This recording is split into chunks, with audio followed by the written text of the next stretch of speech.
Hey everybody, hope all of you are doing good. Welcome to another edition of Knightcast. I see a lot of people enjoyed the shorts I posted from the Midnight Club stream. We have a lot to talk about tonight. Some good things, some bad things, and some what the fuck things, but uh let's see.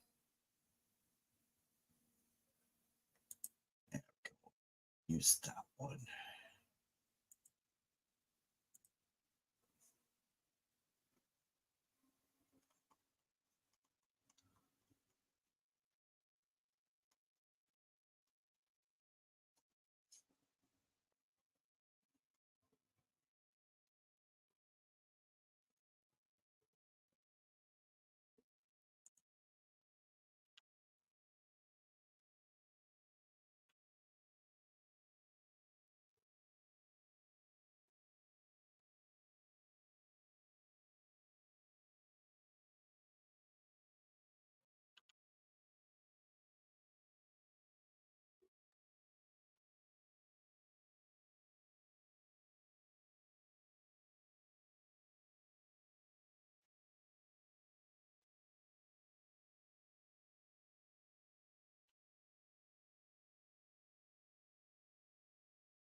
Hey guys, so let's see. Let's dive into some fun news. What's fun? Let's dive into the fun stuff. Fun stuff. So, kicking off first part, Tomb Raider 4 through 6 remaster launches in early 2025. With the success of the Tomb Raider remaster, I had a bit of a chance to play all three of the remasters. They did marvelous with that. Hey Base Brooks and Iron, thank you guys for coming. So the last games in Tomb Raider's hexology have a, have been announced to receive their own Tomb Raider remastered collection. Experience Tomb Raider 4, 5, and 6 with new visuals, controls, and quality of life features. This is a wonderful step in the right direction because with the first three games that they did, it was phenomenally done. I loved how it looked and everything, and you can go back to like the classic and then the more upscaled graphics. Hey, Big Angry Phil, hope you are doing good, my dear friend. I will see you later tonight on your show. Actually, go check out Big Angry Phil. He is probably one of the funniest classic gamer YouTubers out there that I genuinely enjoy watching. Great dude, great channel, great, a magnificent host. Let's see. So, in February 2024, Aspire and Crystal Dynamics. You all know how I feel about Crystal Dynamics, but at least they were able to like put back the pinup arts of Laura Croft in those steamy photos. I think it was the second or the third one where it happened. Um, Released the Tomb Raider 1 through 3 collection. They are allowing the fans of the Tomb Raider series to play through the first three games along with all the game's expansions The team returns remastering Tomb Raider, The Last Revelation, Tomb Raider Chronicles, and Tomb Raider The Angel of Darkness in a new collection coming February 14th, 2025. Hey, that's Valentine's Day right there. So if your boyfriend or your girlfriend or your husband or wife like Tomb Raider, this would be a great gift. Oh, it was so much fun playing that one. I will be playing the remasters of those pretty soon. Just doing so much right now with the Ace Attorney stream. So let's take a look. Here's the so Tomb Raider 4, 5, and 6 remaster is available for pre-order for $29.99. Hey, that's not bad. For $30 for all three games, that is not bad. That's not bad in my honest opinion. Because remember, this isn't a AAA game. This is not. So you're getting all three games for one price. And with the Tomb Raider 1 through 3 collection, I can genuinely say the price is worth it. Because you have all three games. You don't need to buy them individually anymore. You can just get them right there and everything. Let's see. So that's going to be coming for Xbox Series X and S, Nintendo Switch, PlayStation 4, PlayStation 5, and PC via Steam. So this is really, really cool. I like this. And let's see. Oh, and they even have a trailer. So Aspire and Crystal Dynamics on their website says that it is because of the fans of the series' dedication to that have inspired the devs to bring these games back to modern consoles for fans to relive the old days, or new fans to discover Lara Croft's darkest moments while trotting across a globe. Basically, they're bringing the sexy even further. Because I saw the current Lara Croft model. I am not happy. I'm not happy. I like this one better. I like this one better. The 2019 one and the 2019 one wasn't that bad. Hey, DJ Play Nice. Oh, thank you for showing support. Yes, we're having fun. We just started actually. We're just talking about the remasters of Tomb Raider 4, 5, and 6 right now. So let's see. Again, if you're looking to hop back into Tomb Raider and the story of Lara Croft, there's another remaster collection out there right now featuring the first 3 games in the hexalogy. As well as Crystal Dynamics is holding a sale for their other Tomb Raider titles, including the newest trilogy of games until October 2024.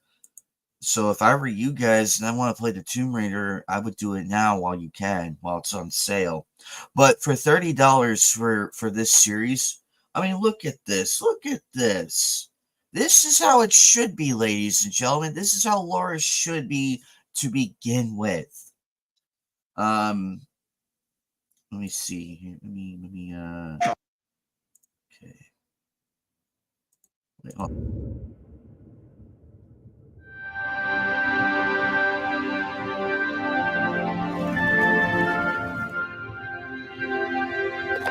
Time to put things right.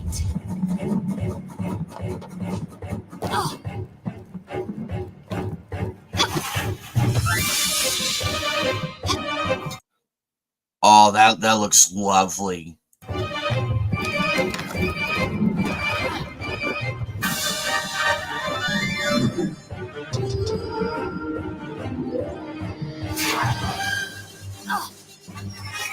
Got a feeling this isn't quite what it's... Hello, nurse. Hey, Vegas J. Hope you're good, man. Please.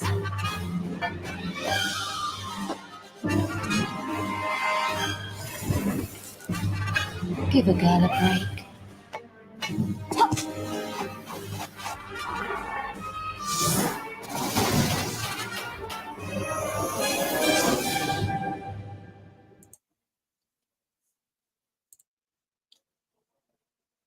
I'm excited.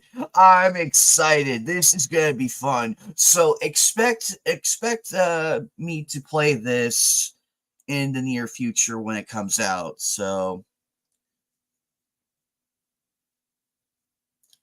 oh man, this is gonna be so much fun. This is gonna be a lot of fun. I'm gonna probably play the first 3 games pretty soon. I want to say so. Well, I mean, I got the Sonic game stream next week. I could probably fit in a game stream of that. It'll probably fall on well, I can't do Thursday because we have the watch party, but I could probably do it while we're waiting for the results of the poll that'll be coming soon. But what do you guys think, though? What do you guys think? Because I'm pretty excited because we just had the first 3 games remastered. So to have 4, 5, and 6 as part of the collection, I say go for it. Let's see. What other news we got going on today? What other news do we have?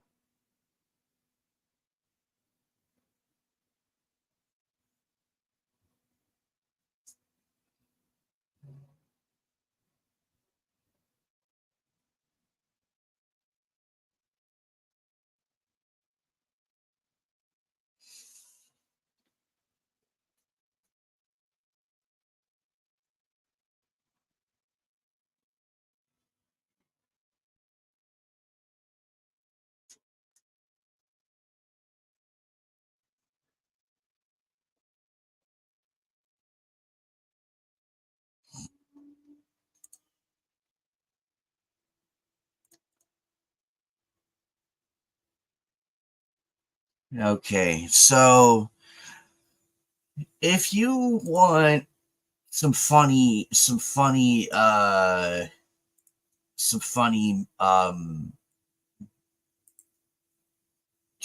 let's just show how stupid some people are right now and how big the denial bug is.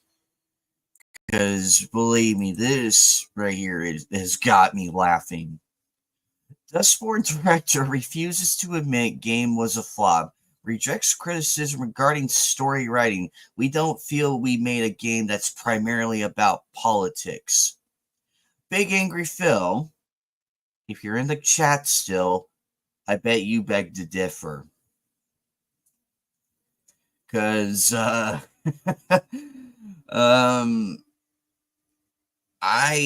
these people, man, they attack us over our criticism of Concord, and then they attack us over, they attack us over, this stuff. So it's like, my goodness. They can't win. They can't. Whatever happened to admitting that the game is bad and that you want to improve on it? Whatever happened to admitting that?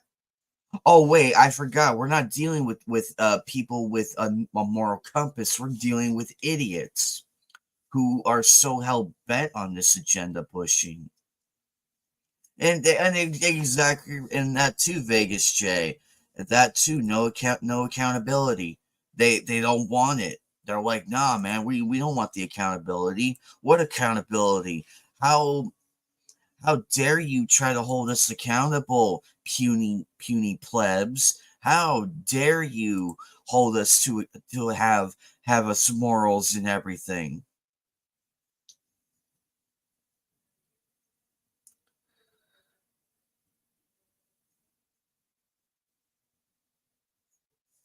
Let's see. Quick question, dear reader.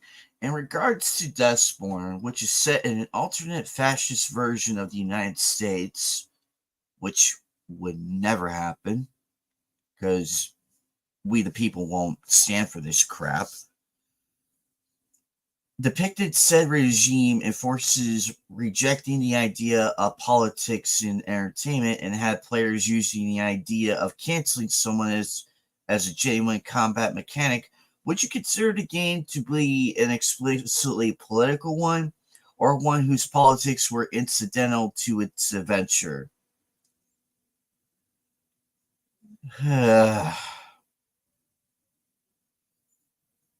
My goodness. Exactly. Exactly. They just don't want to admit that they're wrong. They don't. They shilled the hell out of this game. They pushed it to our faces, and it damn near caused one of my friends, good buddy of mine, Dash Attack, to have an aneurysm. It almost caused him to have one. He couldn't stand this game. He could not stand it. He was so angry. And of course, for those who were also here, when we were here watching Phil stream this game. I want to say about a month ago. I think it was a month ago. It was towards the end of September. I know it was in the middle of September when he streamed it. I'm trying to remember if that's correct or not. Phil might know. But yeah, he did stream it and everything, and he was just ripping this game apart on certain things. However, I will say this. I'm a sucker for quick time events. So the QTEs in that one were decent. So I give that a fair pass. It's a fair pass, but that's all I'm gonna give. Hey, Toku, hope you are good, my friend. Hope you have a wonderful Wednesday night. We're just laughing at the director. He doesn't want to admit his game is a flop and is a complete dunce bucket who doesn't know criticism from a hole in the ground.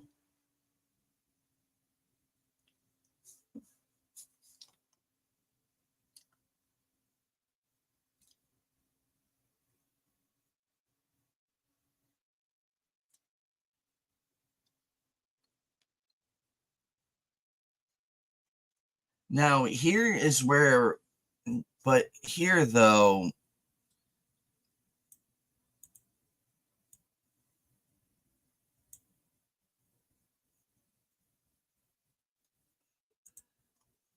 so here's where it goes.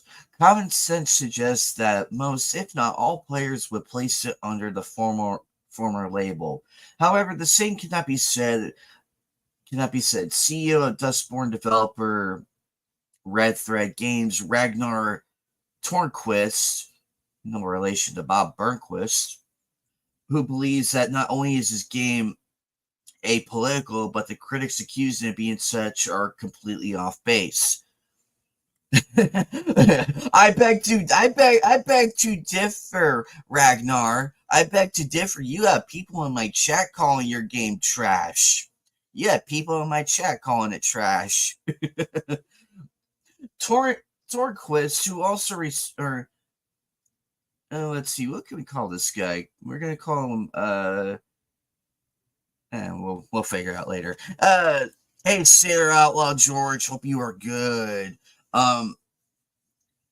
Torquist, who also served as the game's director, offered his thoughts on players' rejection of his studio's latest game during a recent interview given to. Uh, I can't even say that. I can't even say that name.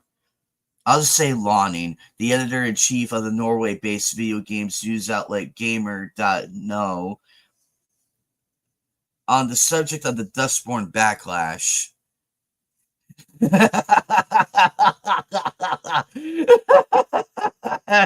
No, that's actually funny, Nep. That's actually funny. Okay, so let's see. Let's see what he has to say. To start, the dev was directly asked by his host about the accusations that the game was pushing a woke agenda, to which the developer asserted, "It caught us completely off guard. We were very surprised by the extreme reaction to the launch.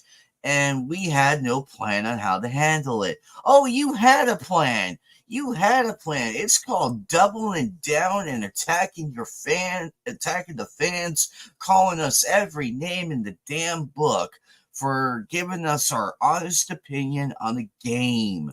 On a game. But here is where I will level with this man, baby, though. This is where I level with him. From there, Tornquist turned to speak on an alleged wave of harassment and death threats he and his team had supposedly received from critics admitted to Lonning.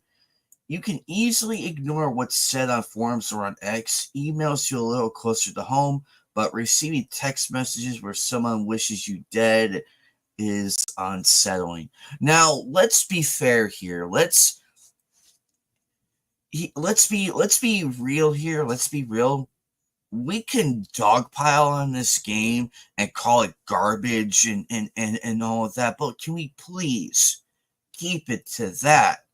I'm against violence of any kind against a person, even if they do deserve it.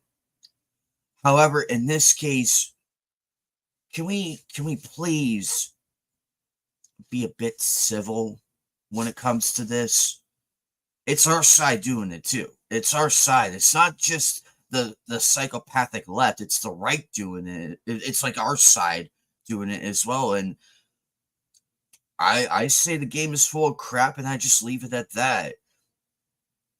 But I want to go out of my way. Exactly, Vegas J. Garbage deserves garbage, not violence. That is very correct. Because we could sit, you, me, and everybody else in here, and our friends, we could rip apart this game for hours and upon hours and just laugh at everything and say how dumb it is. But you don't see us going out there and saying, hey, we're gonna do this, that, and the other to you. No, it's not warranted. It's not warranted.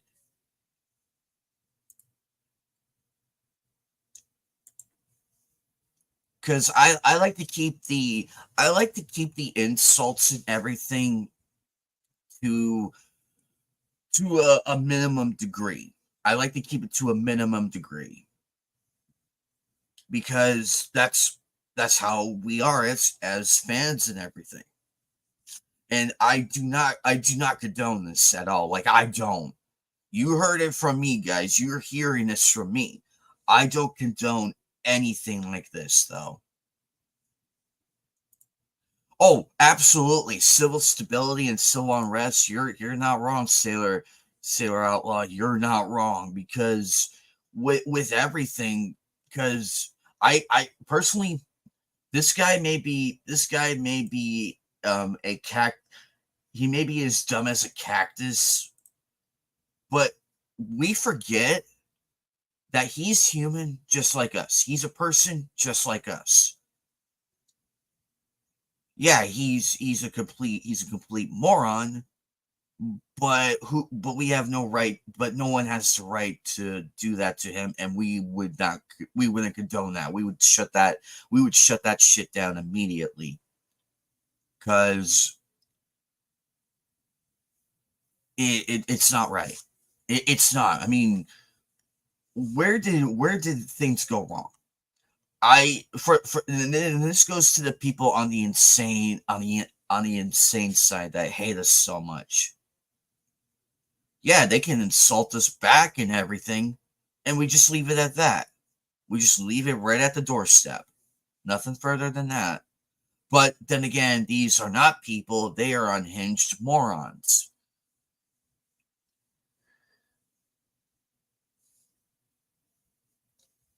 Let's see, he basically, to sum up this whole article, he's just complaining that everything's blown out of proportion and everything in between. As big of a clown as he is, I will agree with him on the death threats and everything, because that's a no thing. That's a no. So I will agree with him on that one. But that's as far as it goes with that. Let's see. Let's move on. Let's move on to some more fun news. Give me a moment, guys. Let me get this in order. And once.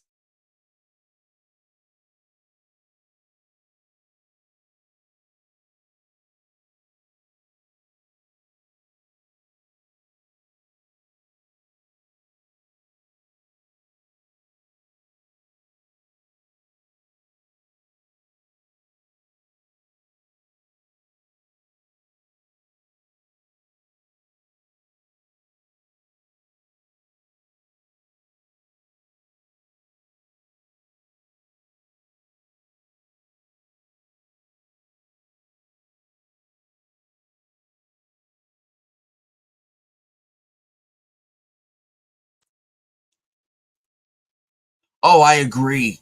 Unfortunately, there's more of the trolls than there are of us. So there is, let's see, retro nostalgia, the best games of the 2000s. Let's see what games are here, and we'll go along the list. The 2000s era is full of titles that redefined genres and left lasting impact on the industry. From groundbreaking shooters to rich RPGs that remain beloved even to this day, the decade has delivered some of the most iconic games ever made. That said, we compiled a list of best games of the 2000s. Scroll through below and see if you found some of your favorite titles that made the list. We could add our own to this list too. By the way, this is peak hotness right here. This is Need for Speed Underground 2. What happened here? Where did EA go wrong?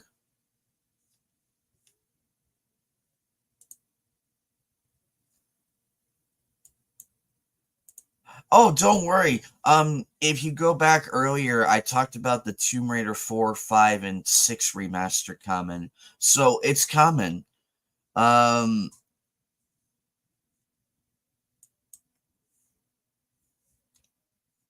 so let's see.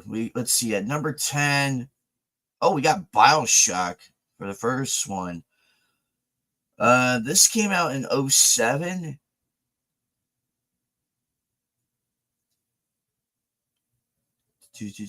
Aged well. You can make the argument.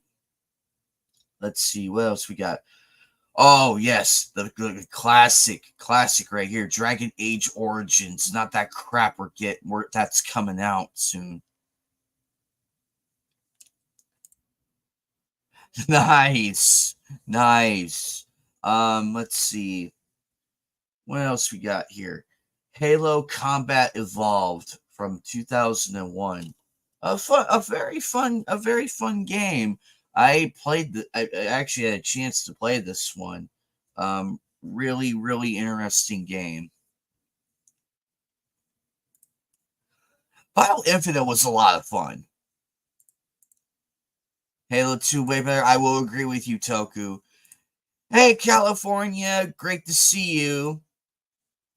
Great to see you, Callie. Let's see what do we got. Oh wait a minute, hold on. Let me give me a second here.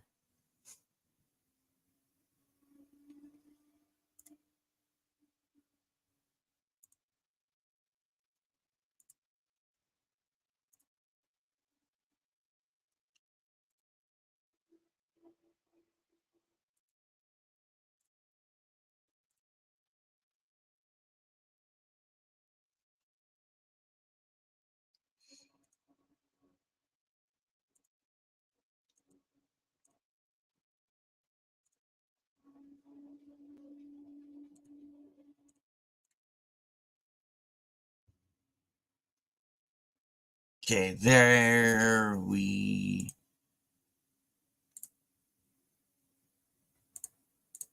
Okay, there we go.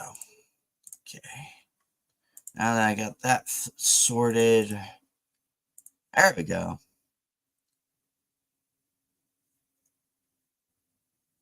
Oh no. Oh no, Callie. Well, you call them an asshole and all of that. You call them an asshole.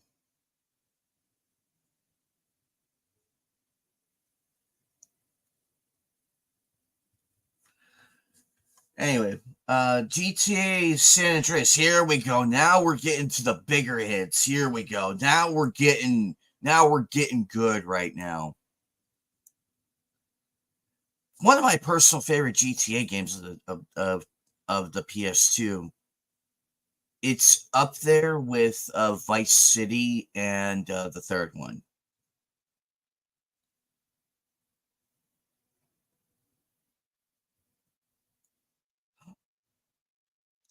Number 6, Batman Arkham Asylum. Okay, we're putting respect on the Arkham series. This was my very first Arkham game. This was my very first one. I played it for hours and beat the whole thing. I literally beat the whole thing. Oh, GTA 2, I remember that game from the PS1. That game was, oh my god, that game was crazy.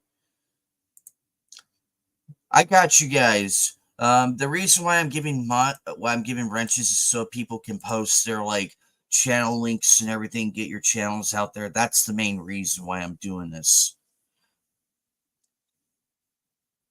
I don't give out wrenches for all willy nilly. I give it for a reason, and that's the reason. I want people to get I want people to get a chance to get their name out there and everything. Have people come over and check their content too. Give people a chance. The PC version was pretty cool. Oh, I agree. I wholeheartedly agree. Let's see. What else do we have? It's so embarrassing what happened to Rocksteady though. It's so sad with Gotham Knights and then Suicide Squad kills the Justice League. Holy crap, they fell hard. They fell real hard.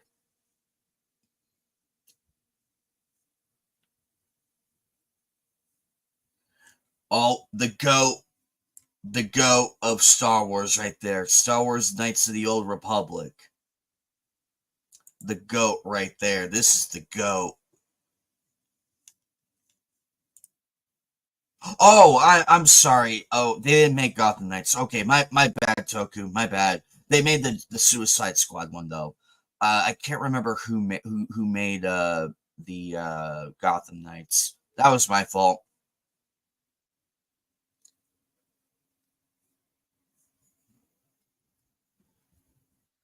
Okay. But yeah, Star Wars Knights of the Old Republic is a very timeless gem from 2003. I remember playing this game on the PS2. Oh my lord, it just peak peak funness. Metal Gear Solid, Snake Eater, such a fun and beloved game next to the first game and Guns of the Patriots. I feel like Metal Gear 1, 2, Snake Eater, and 4 are what's canon. I'm a fan of all 4 games. Metal Gear 2 was really good. I just didn't understand the hate that Raiden got because that was unfair to him. I mean, at the beginning, I can understand because he's a bit annoying, but he gets better and better and better and better as the story progresses. Like he takes things more seriously, and that's a good thing too.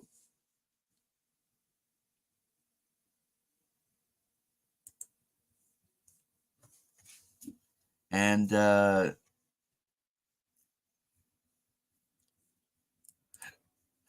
oh, Metal Gear Rising, I remember that game. Holy crap. I couldn't beat that game. The final boss kept killing me like crazy, no matter what I did. But yeah, the QTEs on that one, holy crap, they were tight as fuck.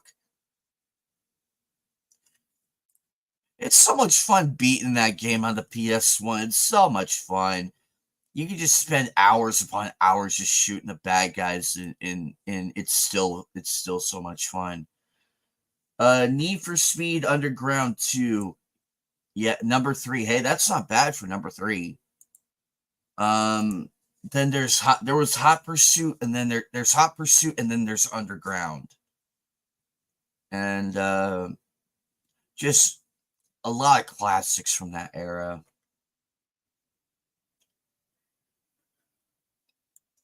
Okay, I have to make a confession here. I have to make a confession. I never played this one. I haven't gotten a chance to play this one.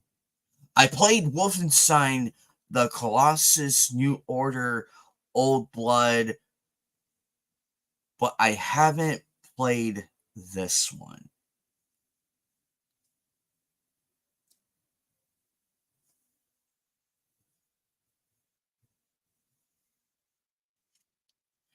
But from what I can look at,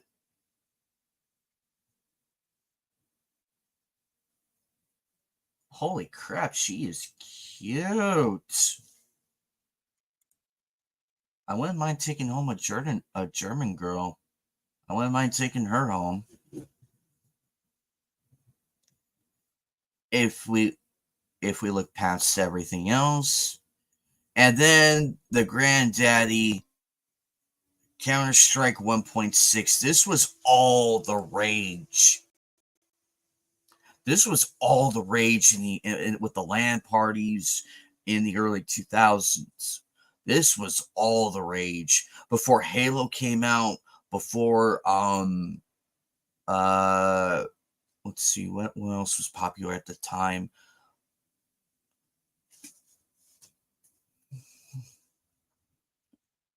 Just so much fun. There was also the Tony Hawk series, which I was very familiar with. I played Underground and Underground 2 with my cousin at that time. I was staying the night over there. We played that one, and then Halo 2, I believe. Hey guys, refresh my memory. Did Halo 3 come out in 2008, or was that 2 years later? Because I was in Michigan in 07, in 2007 and 2008, respectively. I do remember playing Halo 2 in 2007, and then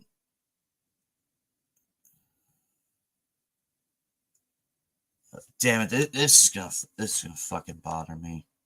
This is gonna bother me like crazy.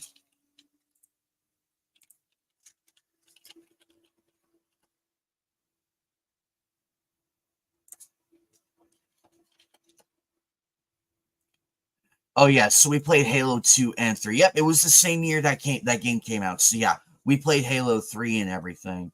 But this is a good list. Nothing insulting, nothing out there. I say this is like a safe list right here. What else is going on in the gaming world? What's going on?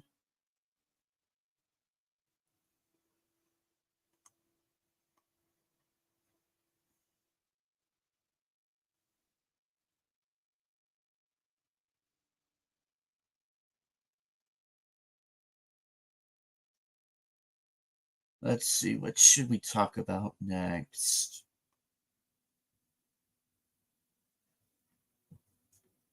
Oh, let's talk about this. In a robbery that Dutch Vanderlinde would approve of, Rockstar slaps $50 price tag on upcoming PC port of 14-year-old Red Dead Redemption. What the fuck? Wow, Rockstar, holy crap. Their greed knows no bounds.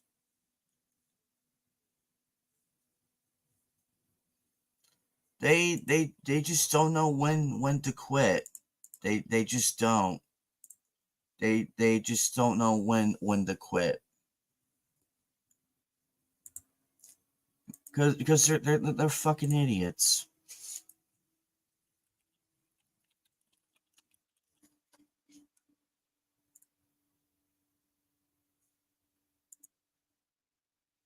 Hey, Sunflower. Hope you're doing good.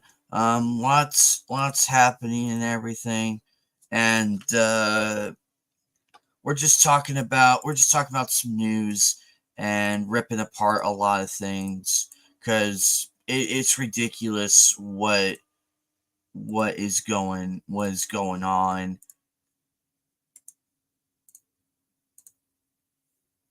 and it's just ridiculous.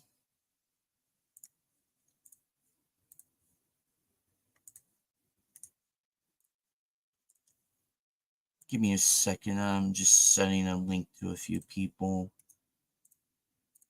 Okay.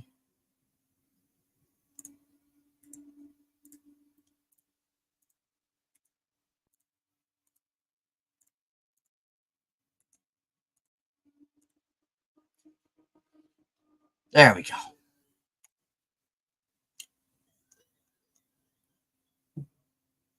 And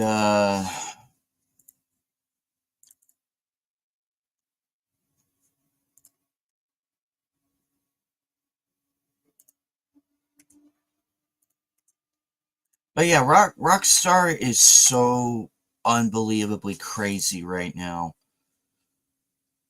with everything that's happening. Let's see the reason here. In a rather surprising twist, actually scratch that. In a not so surprising move,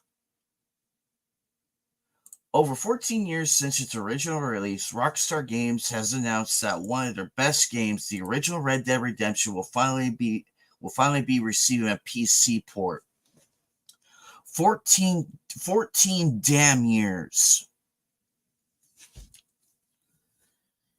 Initially dropping in 2010 for the PlayStation 3 and Xbox 360, Red Dead Redemption became an instant classic thanks to its emotional story and fantastic for the era graphics, receiving universal acclaim upon release and going on to become one of the best-selling games of all time with over 20 million copies shipped. Hey, Netcat. Wow, that was fast. Hey, Netcat. Hope you're good. We're just tearing apart. We're trying to understand why Rockstar continues to be so greedy. I'm not joking. They slapped a $50 price tag on the PC port of Red Dead Redemption. Rockstar be crazy. Set 12 years after the events of Red Dead Redemption 2, the series First Century follows John Marston, a former outlaw forced by the government to hunt down his own gang members across the fading, dying Wild West as the time of outlaws fall victim to invention and technology. Later that same year, Rockstar dropped The Undead Nightmare, which brought a supernatural twist to the game's Wild West setting.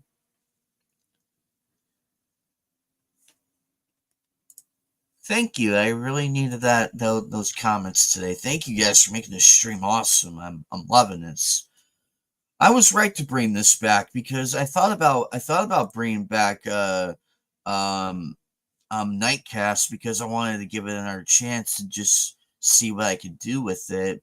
So far this format is working because it's just me being here. It's just my own opinions that you guys don't often normally hear in full view because I'm always on someone else's panel and also on our own panel. But it's just my thoughts alone. The main guy here, you hear it from the story of me.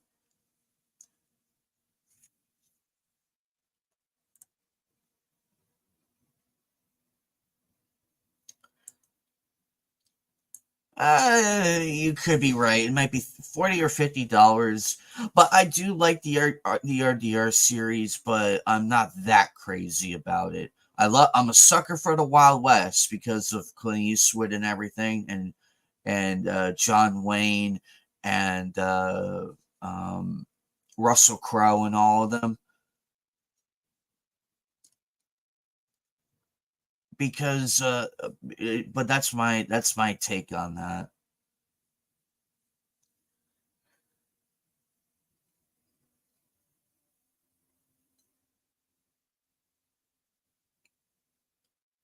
So let's see. It's going to include 4K resolution, support for ultra wide and super ultra wide monitors, like the curved ones. You know, the curved ones.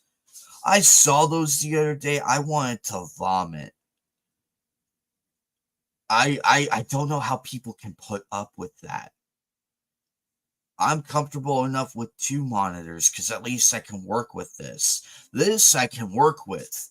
But when it's curved and everything, I feel like I'm being trapped in a pad box in a mental asylum.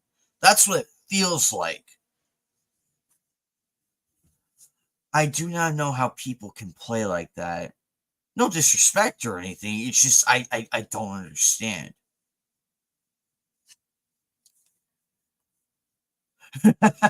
Oh, Callie. Oh, Callie. You are fun. You're funny.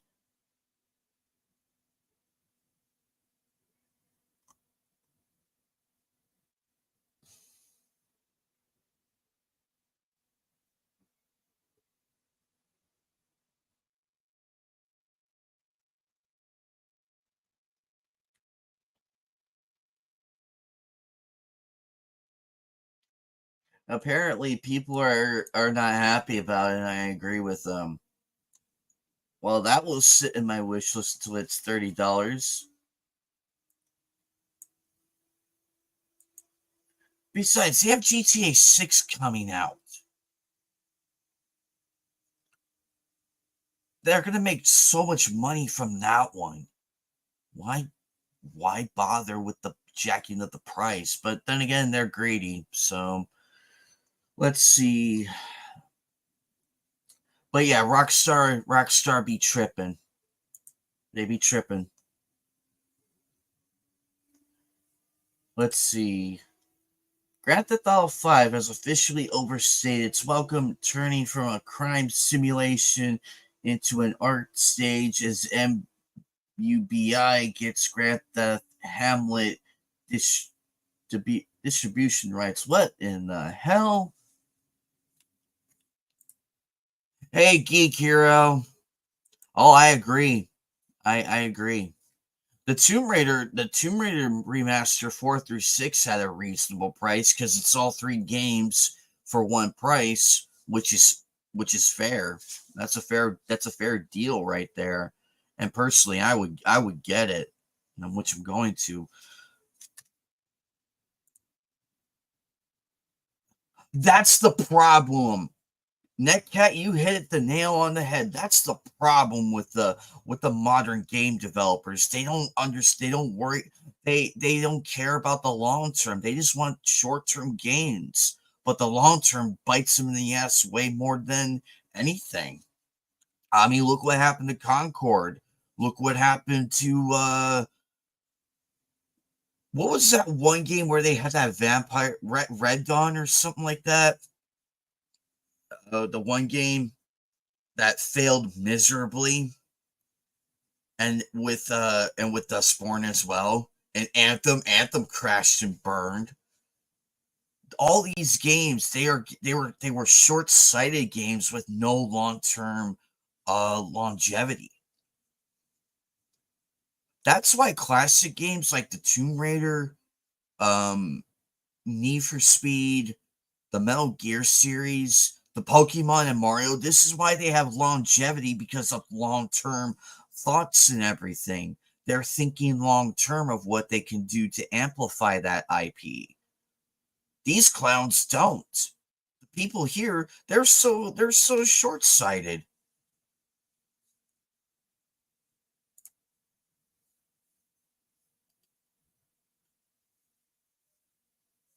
Exactly.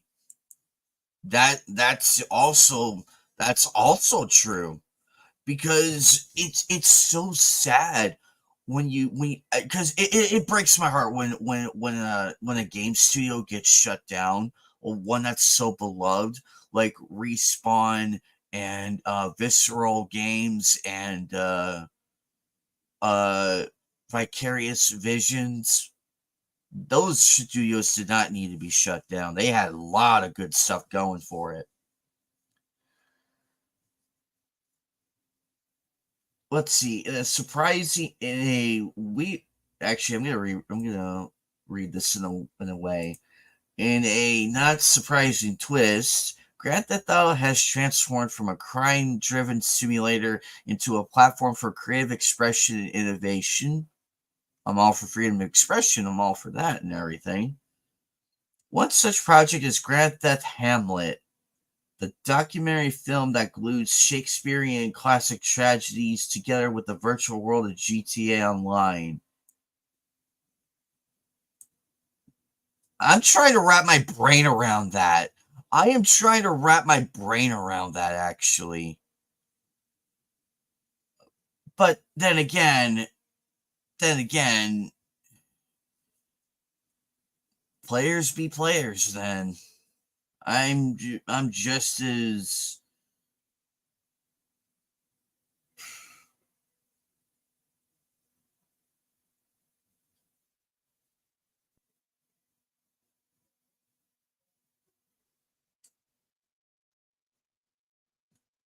I don't even know what to say. I'm at a loss for words right now.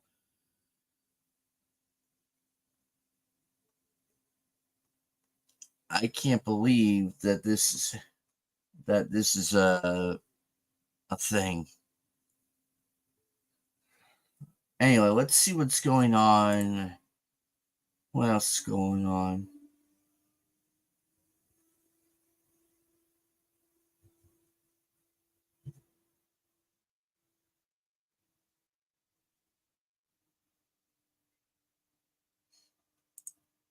Okay, for you comic fans out there, hey Bubba, if you're in here or anybody who loves comics, here's something. James Gunn denies Batman will be middle aged in Batman the Brave and the Bold. James Gunn is back on his socials shooting down rumors about casting, including Batman's age in the DCU. Prevalent speculation held until recently that the Dark Knight will be older to befit his father figure status to the Urcheron Damian Wayne.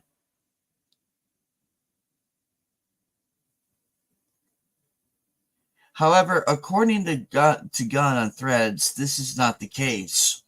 A user shared a headline saying Warner Brothers was looking for someone middle-aged. Gunn was tagged and replied and refuted the idea in a response.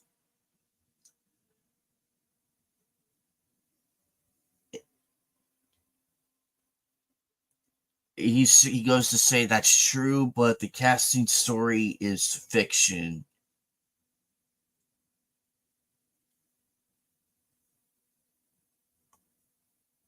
I I just don't know.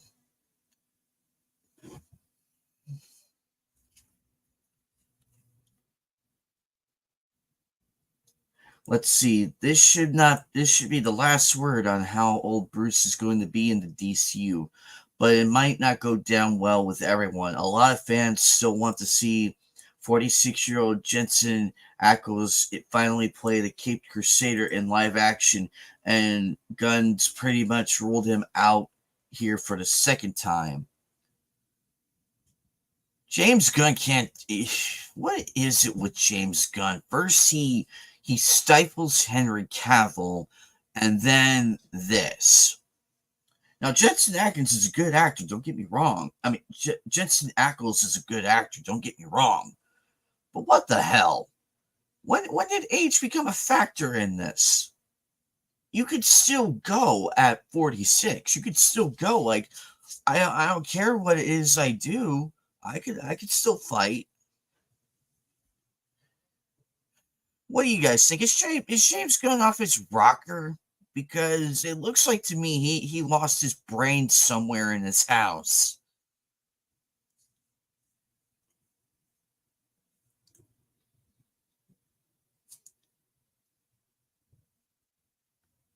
Exactly. Movie magic can do wonders.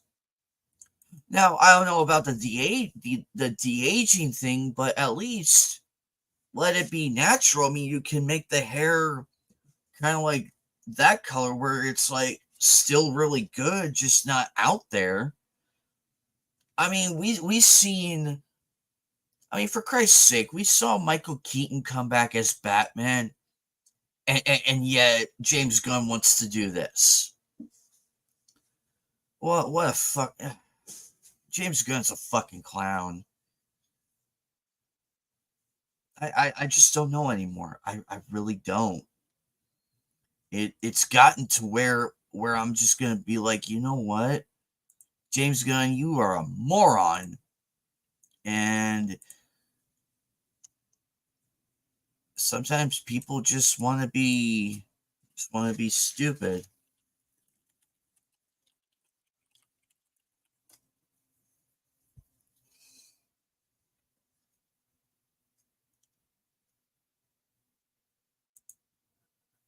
But what do you guys think though?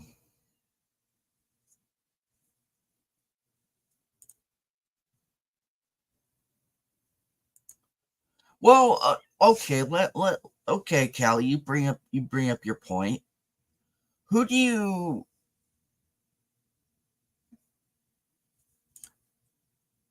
Oh yeah, Guardians of the Galaxy was good. Don't get me wrong, was good, and Peacemaker was pretty good too. And I agree. But who do you think should play Bruce in this version of the Brave and the Bold? Because there's not that many actors that can do it. There's not that many off the top of my head that I can think of. Because Henry Cavill's busy with everything else, and they already got. Oh no, I know, I'm agreeing also. Because this isn't smart. Because yes, he would be great. Ackles would be great and everything. But I'm trying to think of who else outside of Ackles that can do it. Because remember, uh, Henry Cavill's busy with a few other projects. Robert Pattinson is the younger Bruce, or the slightly young adult version of him, if we want to put that loosely. And then we had that one guy from Gotham who played teenager Bruce at the time when he was in the betting hall, when he was at the auction house with Alfred at that time, and outbid Miss Keene outbid Miss Keene by $1 million.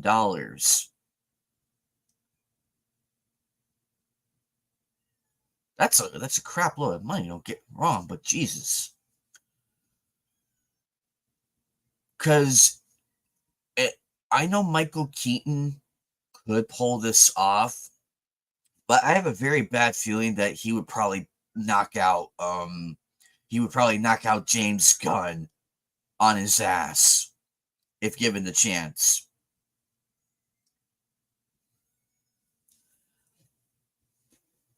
Um, I can't seem to think of anybody else who could do it.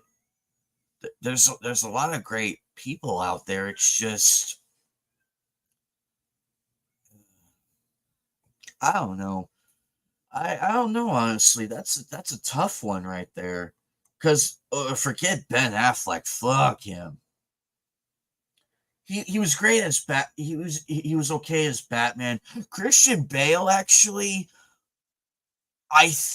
well, he was great in The Dark Knight. I suppose he could be considered, but does he really want to do it though? Is the question. Does he really want to do it? Those are the only ones I could think of off the top of my head at this point.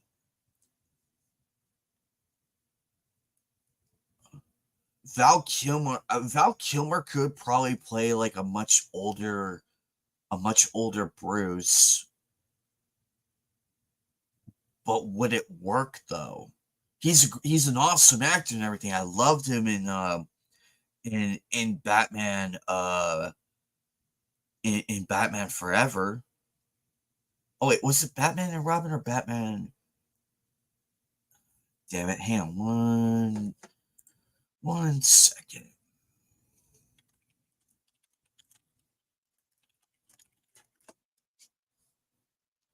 Yeah, it was Batman Forever. Yep, it was Batman Forever. Oh, ah, okay. I hope he's okay. Um,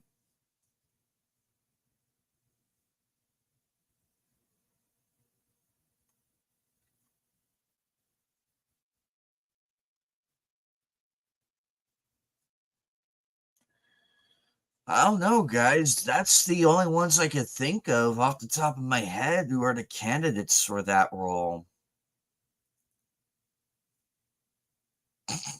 Actually, you know what? I'm gonna throw in a joke one. I'm gonna throw in the joke one. Jason Statham, an Australian version of Batman, and Bruce Wayne. I joke. It's a joke, guys. It's just a joke. It's just a joke. Calm down. Put away the chairs and the tomatoes. It's just a joke.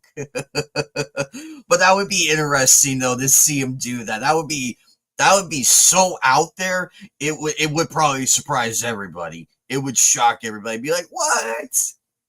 Because remember, he can still do his own stunts and everything, and he had a phenomenal year last year with Meg 2 and the Beekeeper and everything. He had a very phenomenal year.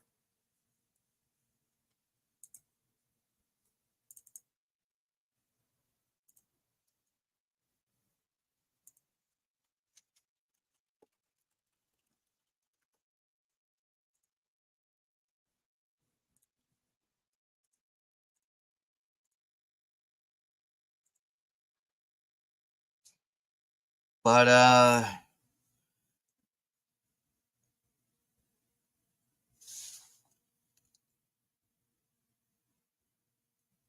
and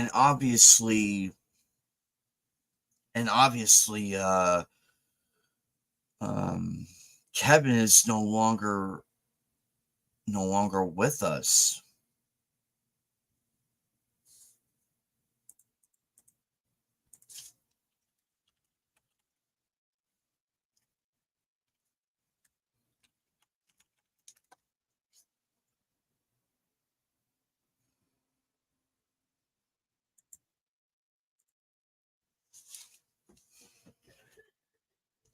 I don't know, guys. I really do not know. That's a debate for another time. Um well, what's going on? Let's just go on with the movies. What else can we pull out?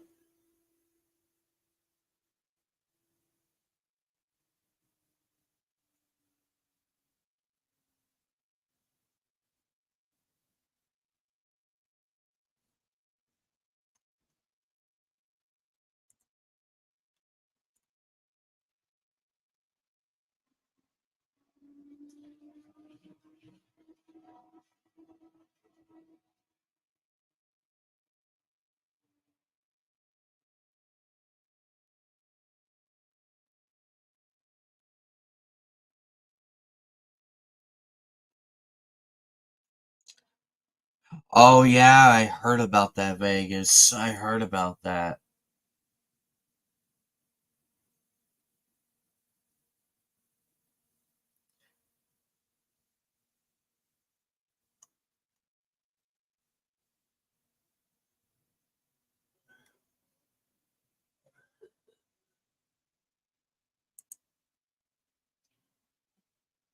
You see, this is why this is why I hate Netflix sometimes, because they often bend the knee to the gender mob and everything. Now look, I have nothing against like your average gay person or anything. I don't have anything against them. It's just the fucking activists and people who push this shit where it's not needed. That's my problem. On any other time, I miss it when like the gay characters and everything were naturally introduced. Like just naturally. You didn't need to gender bend anybody. You didn't need to do anything. They slowly came into being, and that was the end of it. Nowadays people just shoehorn this shit in. It's fucking stupid if you ask me. And that's why that's my problem with this. That's my problem. Netflix's Tomb Raider: The Legend of Lara Croft makes change to franchise's mainstay Zip, depicts him as a stereotypically gay man. I mean, what happened? Like you know, here's the thing. Family Guy got it right. Remember Brian's cousin Jasper? He was naturally he was a gay guy, but it was naturally done. They introduced him as Brian's cousin and everything. It's a completely brand new character, a brand new character in that universe, and I thought that was fantastic. I love Jasper. I actually enjoyed Jasper's company more than Brian's, honestly. I'd rather see more scenes of Jasper interacting with everybody else. That'd be a nice change from Brian and everything. Because he was funny, he had humor, and it wasn't forced. That's the beauty of it, and he was really well written. And I hold that to a high degree. That's the type of character you can pull off. If Family Guy can do it, I don't see why these people can't. I just don't understand it one bit. Why go so hell bent on taking a mainstay character and making them and making and like forcing the change? It's like just just come up with the character and get it out of your system. It doesn't have to be shoehorned. It could be done naturally. You still check off all the boxes, and no one would complain. We wouldn't be bitchy. I know that cat, but I know that cat, but I'm just making a point. I'm just making a point here. But you agree with me, right? You agree with me on that, because Jasper is probably the most well written gay character on that show, on Family Guy, and I defend that to this day. I mean, yeah, we could laugh and rag on Family Guy all day, every day. But Family Guy gets it. Oh, that. Oh, I'm sorry. I misunderstood I misunderstood you, Netcat. I am so sorry. Right? Exactly. That bar is so low. Heck, you can beat that within 2 seconds. Let's see. A decade ago, comic books took all the red hair. Yeah, I agree. Why do that? It's bullshit what happened. Yeah, let's take all the right characters like Jean Grey, um, Mary Jane, and Scarlet Spider, and oh wait, no, wrong one. Mary Jane, Jean Grey, and a few others. Yeah, let's do that.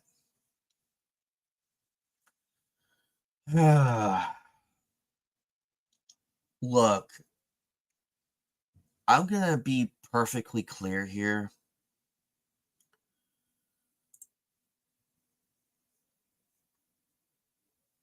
At least this Laura right here, she does have a cute face and everything, and they got that right. But at the same token, it's shit like this that brings it so down unbelievably hard to where I can't even enjoy it because of bullshit like this. They could have done instead of doing this, they could have just said, they could have just revealed it at the end. Hi, my name is Matt. Like, hi y'all, my name is Matt.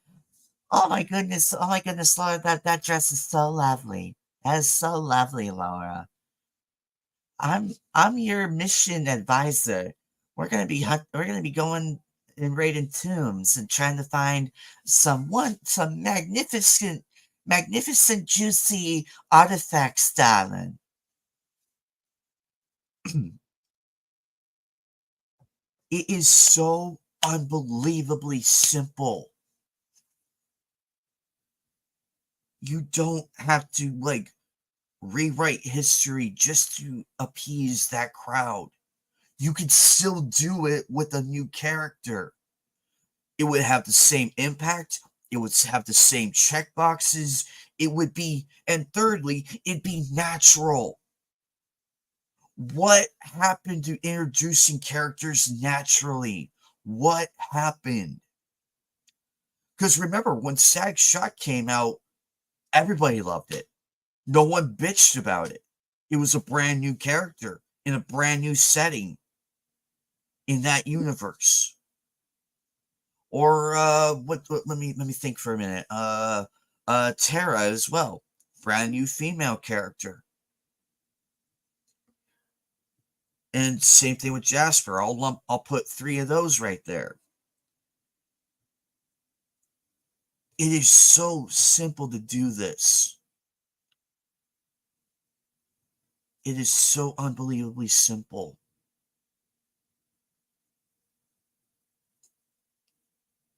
But yet they don't want to do it. They just don't. They are so hell bent on slapping all the checkboxes on established characters where it's not needed. We don't need a force gay Superman. We don't need a force gay Aquaman. We don't need like a gender bent Hawk Girl. We don't need that. We already have Hawkman and Hawk Girl. Just leave it at that. That's okay, Nightcat. That's okay. That's okay. Don't worry. You don't need to know much about Laura Croft, but at least you have an understanding of who she is and everything. That's all that matters.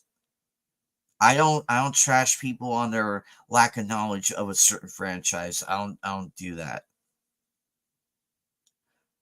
I may poke fun at it, but I don't go but I don't like do it in a negative light. I do it in a haha funny. But I also do it with respect too. So my main thing is, can we just get back to writing characters naturally and introducing them in natural fashion? Because that's what these shows are lacking nowadays. That's why anime is kicking the crap still out of everything, because they're introducing new characters by the day.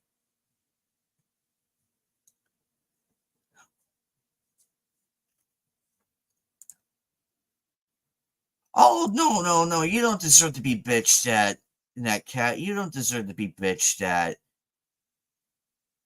Maybe poke, but I will poke fun at you and everything, but uh that's a okay. It's okay to be honest. And I appreciate your honesty. I'm I may not know much about certain things, but I'm willing to learn. Because That's how we are, Netcat. We like to learn.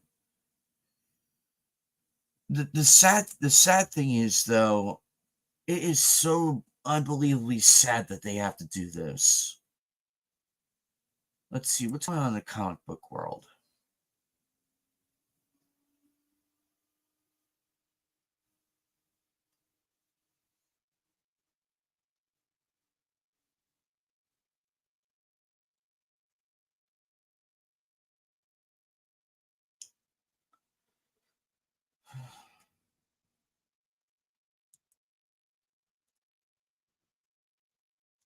I know this story is old news, but this further proves my point. This reinforces it right here.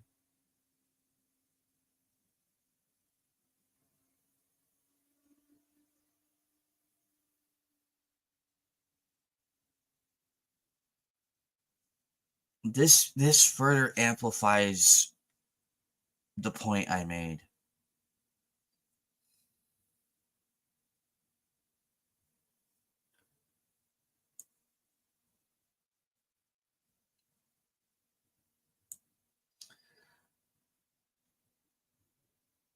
This is why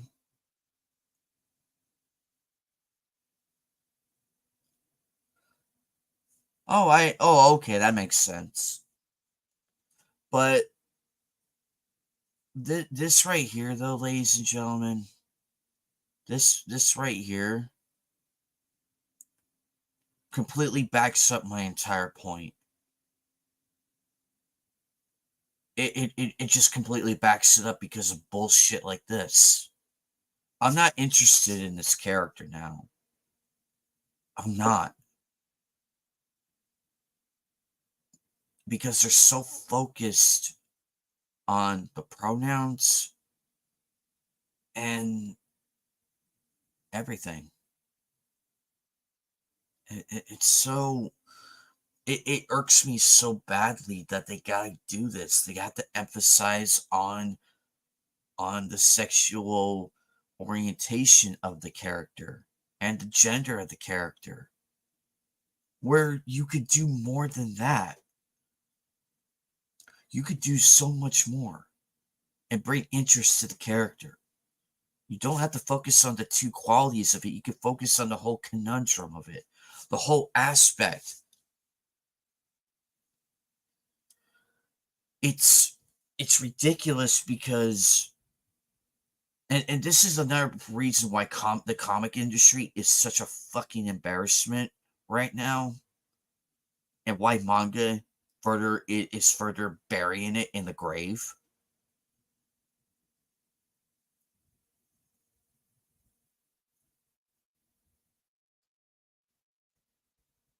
Now, don't get me wrong. I'm for alternate versions and everything if they're really written good and have a meaning as to why it's like that.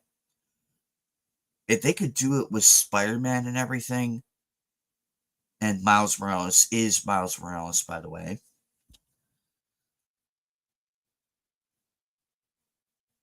Why can't they just do it in a more simplistic fashion? Like, this is my take. Like, if I was given a character, like, to create my own alteration of, like, my incarnation of Ultimate Hawkeye or whatever, I would make it. I would make the character. I would make that character have a different backstory than to that of Hawkeye. I would do different things, but he's still Hawkeye, but he's like my version of Ultimate Hawkeye. But it would have an interesting character background to it, and it would focus on his strengths, weaknesses, and all of that.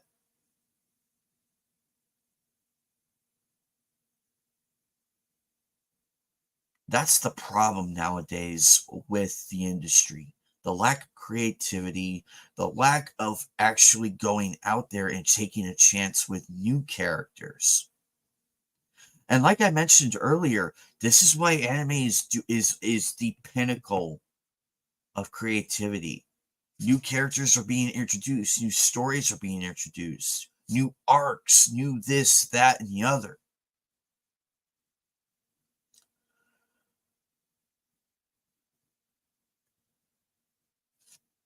And it boggles my mind so badly that they had to go and do this.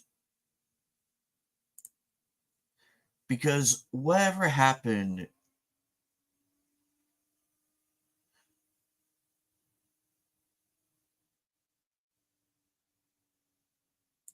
and this is just another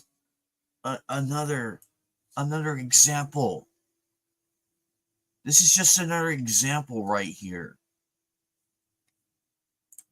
Vegas J, if you're still here, you're not wrong. This further backs your claim up too. Because how stupid do people really need to be to go and do this? If somebody came to me and they're like, hey, like this, oh, we see you and Netcat working on a brand new character.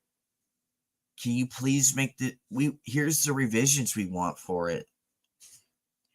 And Netcat, you know what I would do with those revisions if they were complete trash? I would throw that crap right out the window and tell them no.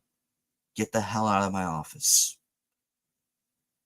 Well, our office, actually. I would tell them to get the hell out. Because ain't no way they're fucking over the character. Yeah, exactly. Just throw it in the trash.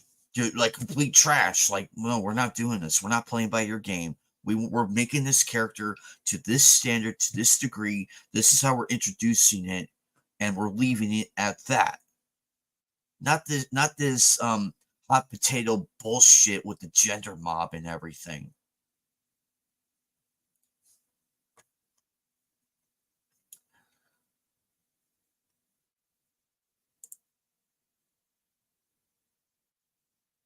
Now I know what the track. Now I know what people are gonna say. Oh, why ain't you bitch about John the Green Lantern from Justice League or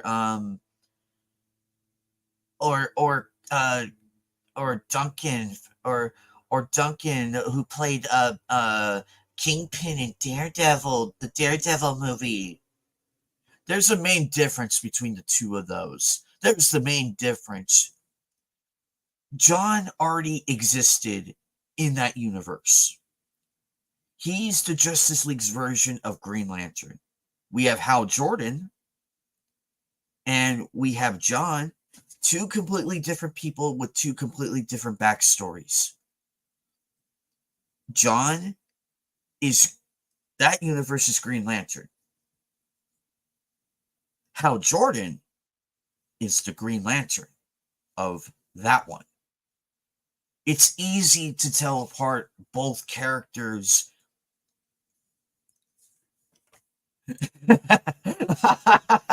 Well, that too. But Duncan though playing as the Kingpin, I had no problem with that. Geek Hero Bubba would attest to this and back this up because he went on a huge rant about this, and he's 100% correct. Because Duncan before he passed away.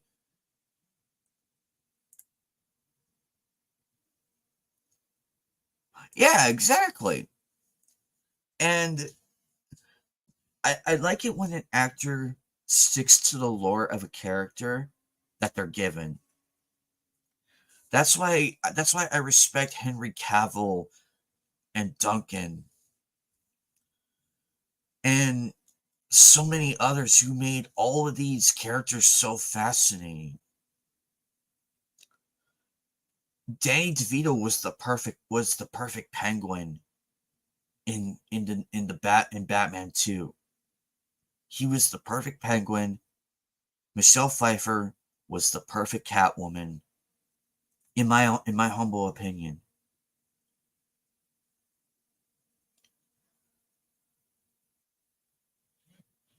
nothing came close to that star power. Christian Bale was good in his own right. Anne Hathaway, I don't know. Halle Berry, here's my take. I love Halle Berry as Storm in X-Men. She was perfect. Perfect casting right there. She had the attitude, the look, everything down to a T. The reason why I didn't like the Catwoman version is because it didn't fit. It just felt so empty. Because Catwoman's story revolves around Batman from time to time. It just didn't feel. It didn't feel like Catwoman. No disrespect to Halle Berry. No disrespect. I just couldn't get into it. Yeah, she's hot and everything. Don't get me wrong. She's very hot. But I could not get into it. I tried. Like, I fully sat down and watched that movie. I stopped midway because I couldn't take it anymore. I couldn't. For the life of me, I could not. And I feel bad, honestly. Because she did make an effort with that character. She made an effort. But it just didn't feel like Catwoman, because Catwoman's always teasing Batman, playing hard to get with him, and all of that, and this, that, and the other. If you take that one element out of there, the character falls completely flat. Storyline wise, I'm talking story here and all that. I get what they were trying to do with the character, but it fell completely flat. That's my opinion on it. I love Halle Berry as Storm and everything. And the actress too. I like her.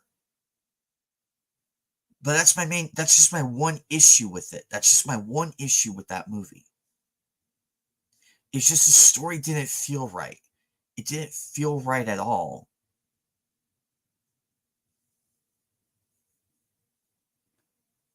It didn't, because Catwoman, Selena Kyle, doesn't go back and put things back that she stole with the bag sorry and everything. That's the one thing that killed it for me. That killed everything in that entire movie and character with me. And that's why I tuned out of it. Those two alone are why. But that's my take. That's my take on it, though. That's my take. And no, I'm not racist or any of that trash. I call it like I see it, with pure class and honesty. If I was racist, I would not be here. I wouldn't be here right now. I wouldn't be friends with all the wonderful people that I'm friends with now if I was racist.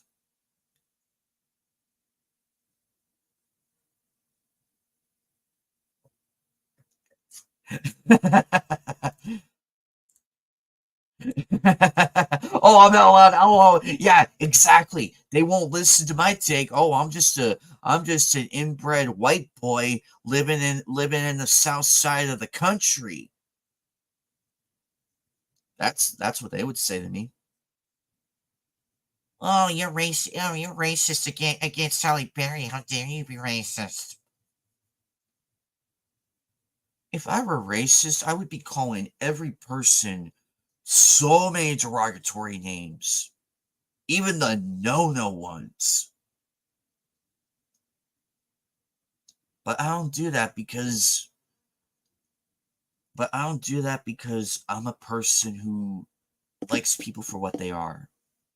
This, however, I cannot get behind. I cannot. And all the other examples I made, it just falls completely flat.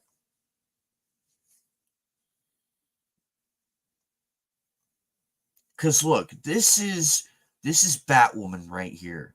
Barbara Gordon. Beautiful,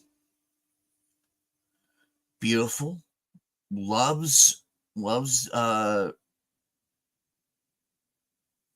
darn it, I forget if she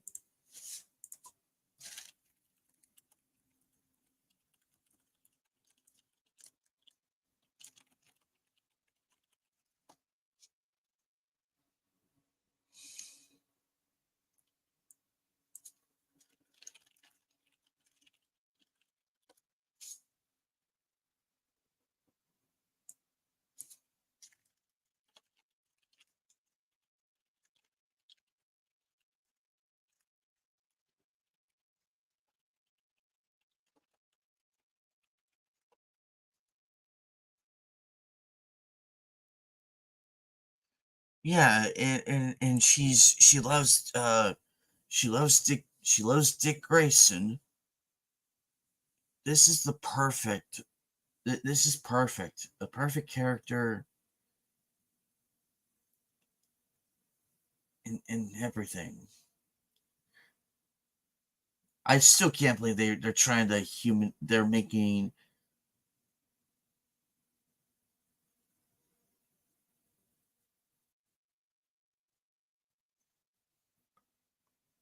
that's Waylon bullshit.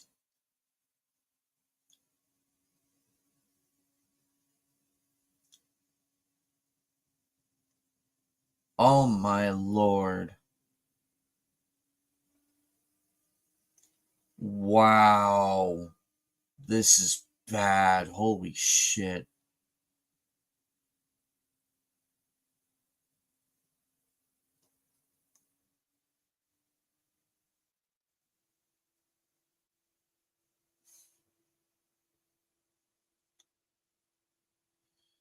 Oh boy.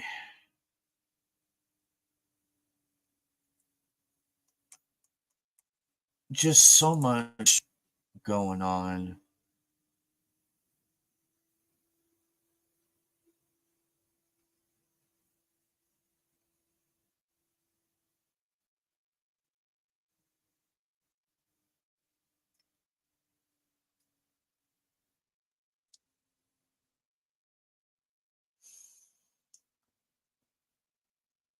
It's like do they even do they even care anymore? Like do they even care? They don't. On top of that, just a lot going on.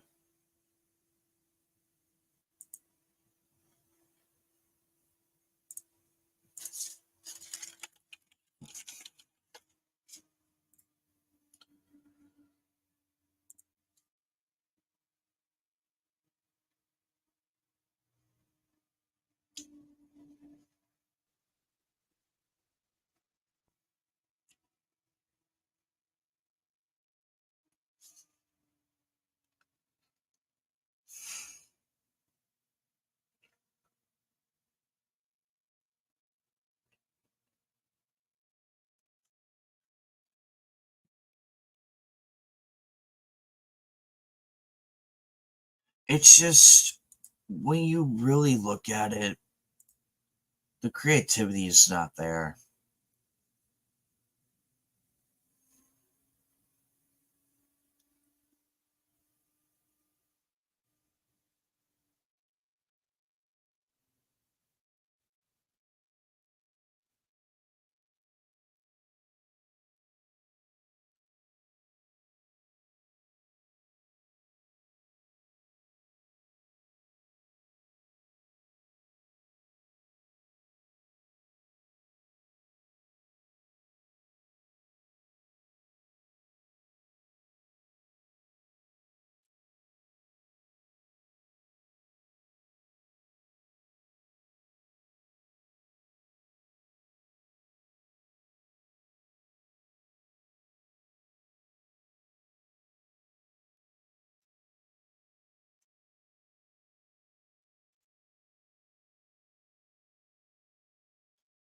So here's another one that I'm looking forward to. Let's get into some more lighthearted news. Star Wars Episode 1 Jedi Power Battles Remaster Wishlist. Aspyr will soon be bringing another remaster to Star Wars fans in the form of a polished up Jedi Power Battles. This remake of the 2000 classic already has a fair few bells and whistles to its name, but there's still a lot that Episode 1 Jedi Power Battles Remaster could offer. So, I remember this game. I remember playing the hell out of it. I beat it so many times that I could do it in my sleep back then. But now it's like, oh boy, where did I go wrong? However, this is accurate now, because in the original one, they still had Mace Windu with the blue lightsaber. This is before Samuel L. Jackson got the purple lightsaber in Episode 2. Before this happened. And now they're going back and making it a bit more accurate, which I like, because he is a bad motherfucker indeed. Anyway, recently a remaster for the 2000 side-scrolling and action platformer Episode 1 Jedi Power Battles was announced. The classic Star Wars title isn't as well remembered as the Battlefront games or Star Wars Bounty Hunter. Fun game, by the way. They made a remaster of that. It's actually loads of fun. Games that have been remastered by Aspyr, but is nonetheless beloved by many fans. The remaster will bring Power Battles to current gen consoles with 4K 60 FPS sheen and will hit shelves on January 23rd, 2025. Can't wait for that day. I will be streaming that game. Be on the lookout for that. Let's look at it. Let's look at this. This is the better look at the title. Now remember, in the original photo on the PS1 disc, when it first came out, Mace Windu's lightsaber was blue at the time, and that didn't make any sense to me, but I was young then. I didn't understand it till much later. But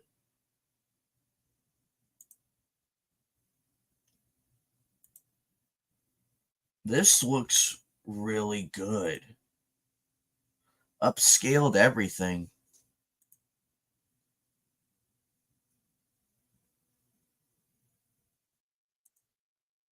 And there's Darth Maul right there. Look at that bad boy.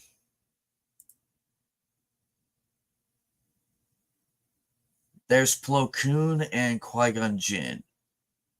Plo Koon still has his yellow lightsaber. And Qui-Gon Jinn being Qui-Gon Jinn, one of my favorite Jedi of all time.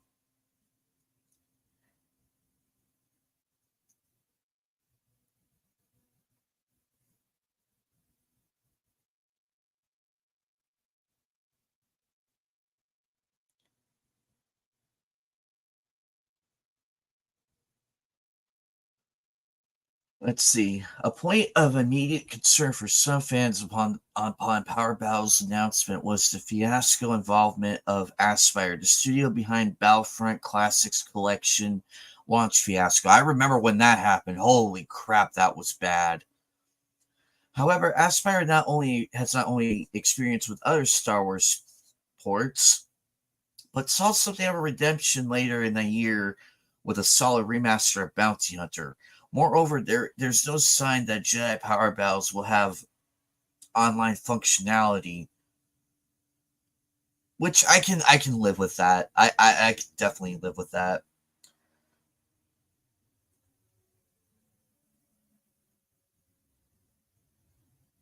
A helicopter flew over my house. Uh-oh, they're coming to get me and take me away to Area 51. Moreover, on the other hand, though much has been promised, there's still more for the fans should cross their fingers for with the remake.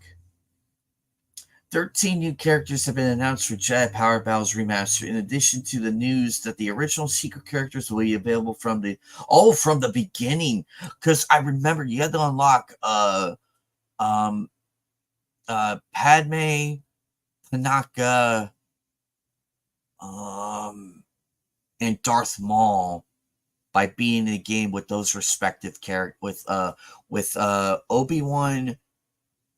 I think I think Plo Koon and Qui-Gon respectively.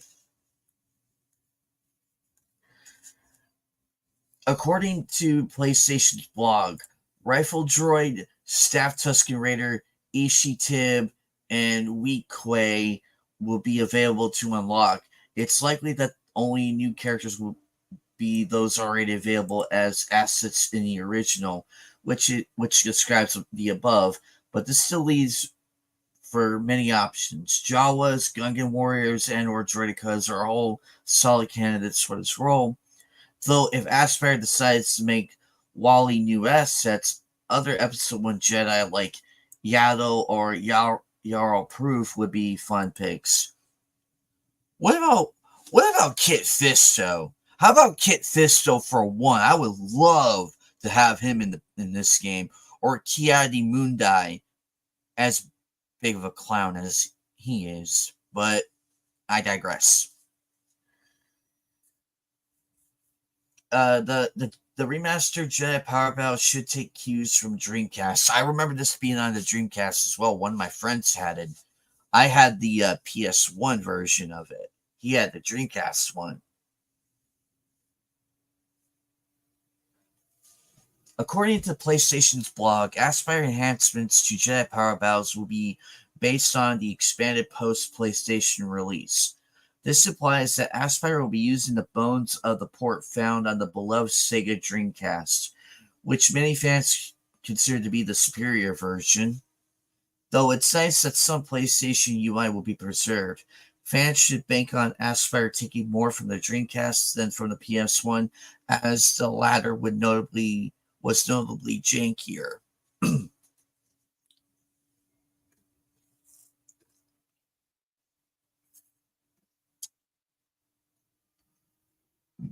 Oh, and here's a big one. Moreover, Aspire needs to focus on optimization, which is a very big issue for modern Star Wars games. Battlefront Classic Collection had an incredibly bloated file size. Yeah, that file size of that game, holy crap, that took forever to download. And even the more received remasters had their files content increased by multitudes. Aspire has so far promised smoother jumps, better balance, and new main menu art. But how this will play out has yet to be seen. Given jank is attached to this game's reputation, a thorough cleanup is certainly in order.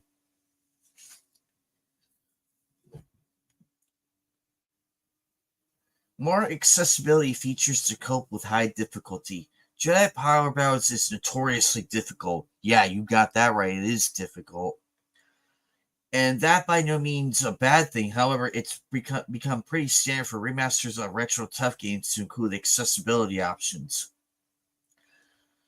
Given that Aspire has already has a finished game to work with, the studio could consider going all out with difficulty options, allowing players to mod AI, damage levels, and stage RNG as much as they please. In addition, Aspire could give these options ceilings above the standard game, allowing those looking for a challenge to dial up things to a comical extent. That's actually pretty cool to do that. But I'm pretty excited for this game. I'm pretty excited. I'm excited for it. I cannot wait to see what this game will do. 13 new characters, that's a lot to play with, which is nice because you got Adi Gala, Plo Koon, Qui-Gon Jinn, Mace Windu, and Obi-Wan Kenobi. You had the main, the main 5 people there. Plus, with the addition of Darth Maul and everything, that's actually pretty cool. But what do you guys think, though? I'm pretty excited, given all that in the bag of potato chips. Oh, Jesus. I do like the new cover art, though. It's more... Darn it.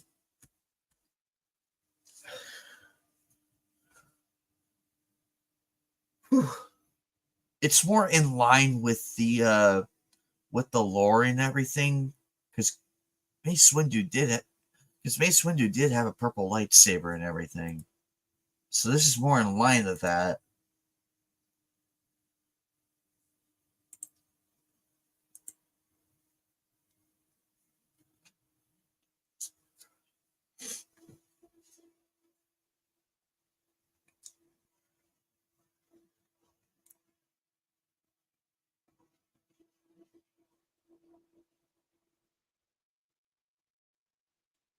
But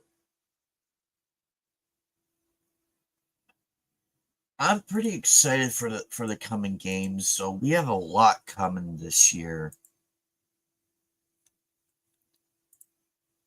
I agree. I'm pretty excited that they're actually they learned from the disaster launch of the Battlefront classics to actually take this more seriously. They hit a home run with the remaster of Bounty Hunter. You know what game I'm really hoping gets a proper remaster? Shadows of the Empire. That one needs a proper remaster. Like, keep everything that made it good, just upscale it a bit. I don't care what engine they use, whether it be the arcade or the N64, as long as it's good. Whew. Let's see, what can we end off on?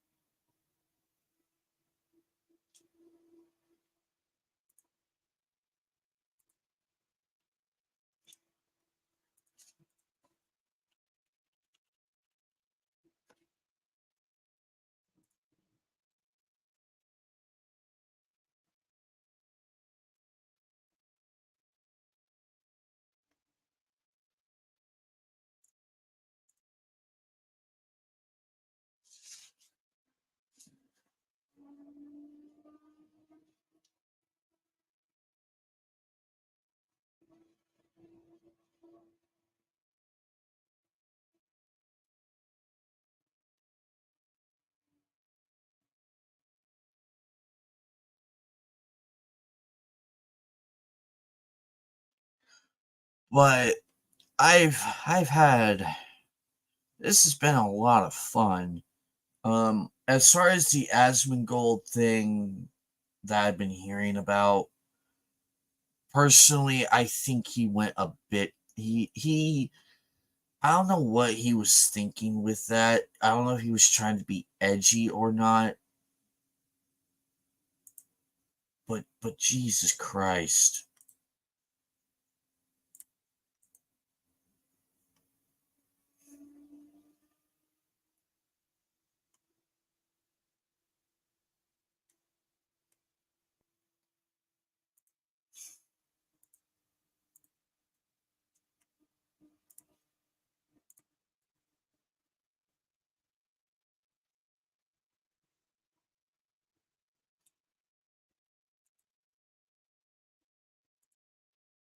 Apparently, well, actually, you know what? I could probably dive into this a little bit.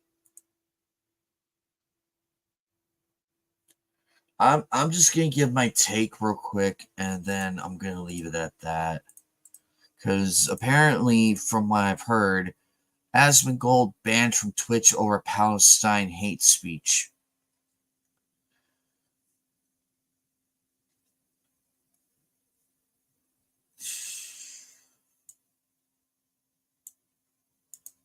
Jesus Christ. I cannot repeat what he said. For the sake of everything, I'm not going to repeat what was said. However, holy crap.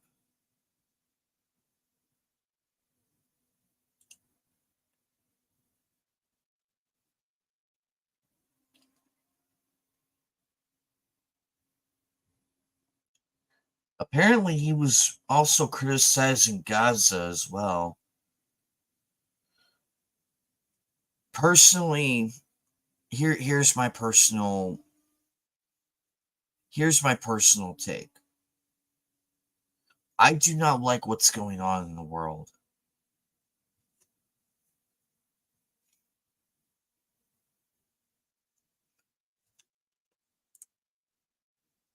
Oh, I agree.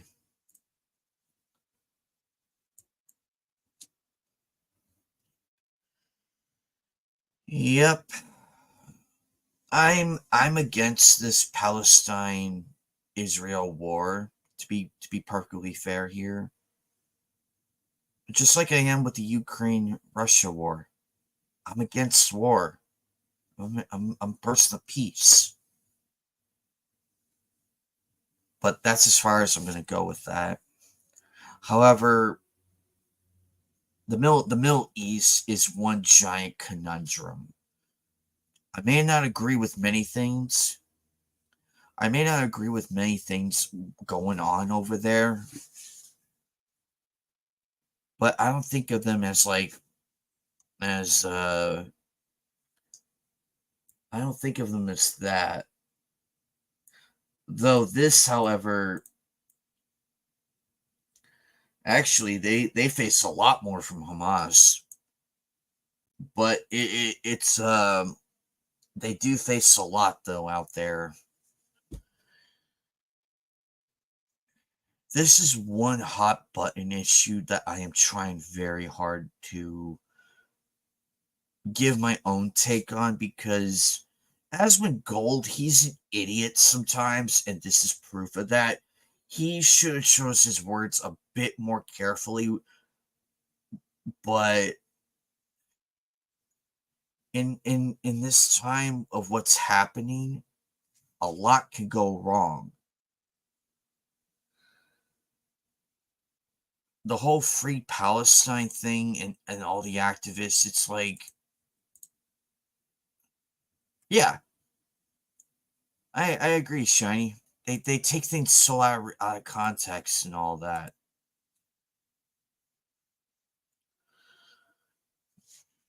But that's all I'm really going to say about this, because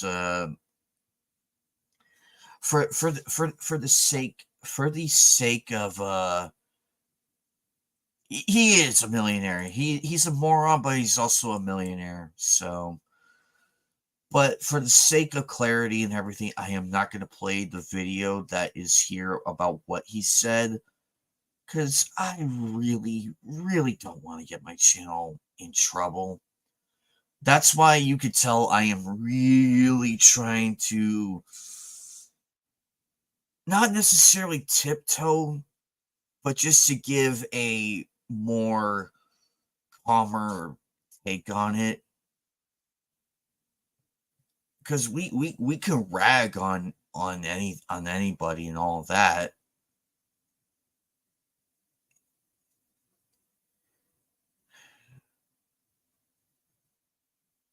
But what do you guys think? Do you think he took it a bit too far with this?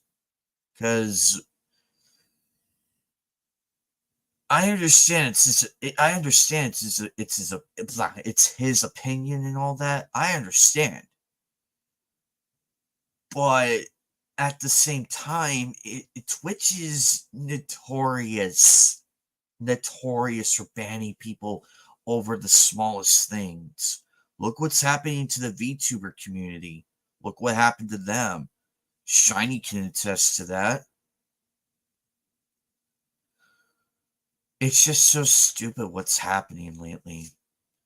But that's that's all I'm gonna say as far as Asmongold and all that. I agree with some of the things he does say from time to time. Oh, I agree. I agree. He chose the wrong platform to voice his own opinion on. Because Twitch is, oh my lord, Twitch is so bad. But that's my take though on the whole thing, and I'm gonna leave it at that because I don't want to delve any further and say the wrong thing. But hopefully you guys understand where I am coming from in terms of everything going. I've met a lot of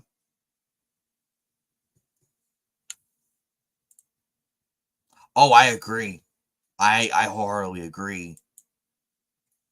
It's ridiculous what's going on in the VTuber community. They're the most nicest people you ever met. And all of that.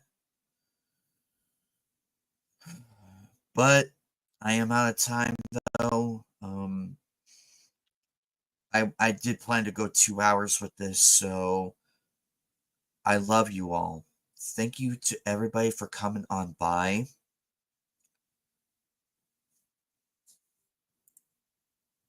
Well, I figure I give my quick take on it because I did hear about it, but I figured this would be a lot better than doing a video on it. Because here you can actually hear my own opinion in real time and think for yourselves. Oh, yeah, yeah, yeah. Apparently they don't like sexy characters. Yet there's a woman in a bathtub streaming on Twitch. Yeah, that's okay. But no, how dare your avatar wear a bikini and have curves and hips and a thick ass and all of that? How dare you be sexy? But yeah, NetCat, going back to your point though, I brought this up because it does deserve a bit of attention here and there. I may not agree with Asmongold on many things, but I will agree with him on, and I agree with him on some things. This is just the wrong time to do it on a platform as bad as Twitch. Had it been YouTube or Twitter, had it been YouTube or Twitter, it would have been different. It would have been different. Then it'd be like, okay, we get your point. Asmongold, I say this to you with the minimalistic respect I have, and I respect your opinion, and I leave it at that. You are an idiot for going on Twitch and saying all that shit. I am criticizing you in a fair manner as this. I know you won't see this. I know you won't. But I'm just stating that you are an idiot. I get where you are. I sort of get where you are coming from, but that was the wrong platform to do the rant on. There's a time and place to do rants such as here, but Twitch is the last place I expected that to take place. And what do you think was gonna happen, Asmon? Twitch was just gonna be like, "Oh, we'll give you the dark. We'll treat you bet. We'll treat you. We'll turn a blind eye and everything." Mm-mm. They take this shit very seriously, and I may not agree with Palestine and all of that, but I'm not going to go out of my way to insult them and call them all like say derogatory things to them. There are genuinely good people in Palestine, in the Middle East and everything.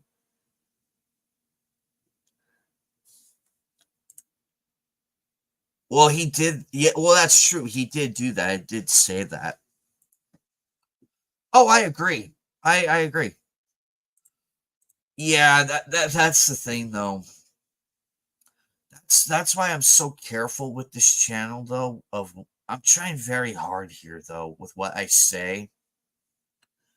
because you guys know me long enough to know when I'm really trying to explain things carefully here and give my honest opinions.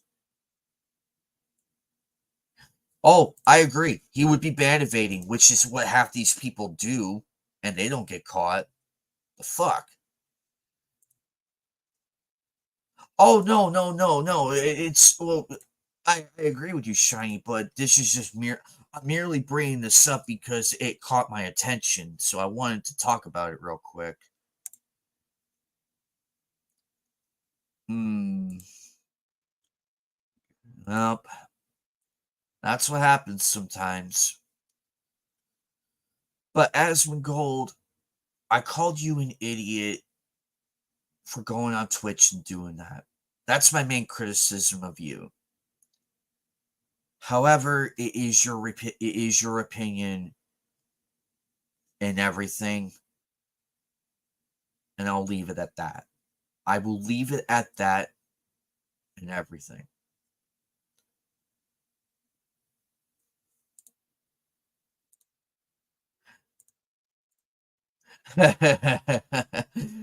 Shawarma sandwich. That's actually funny. But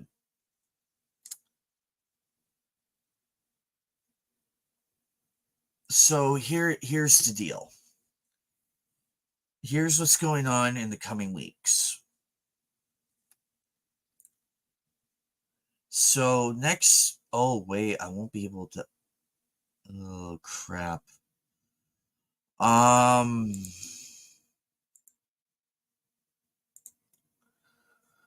the Sonic stream is gonna happen. I just gotta find a day to do it.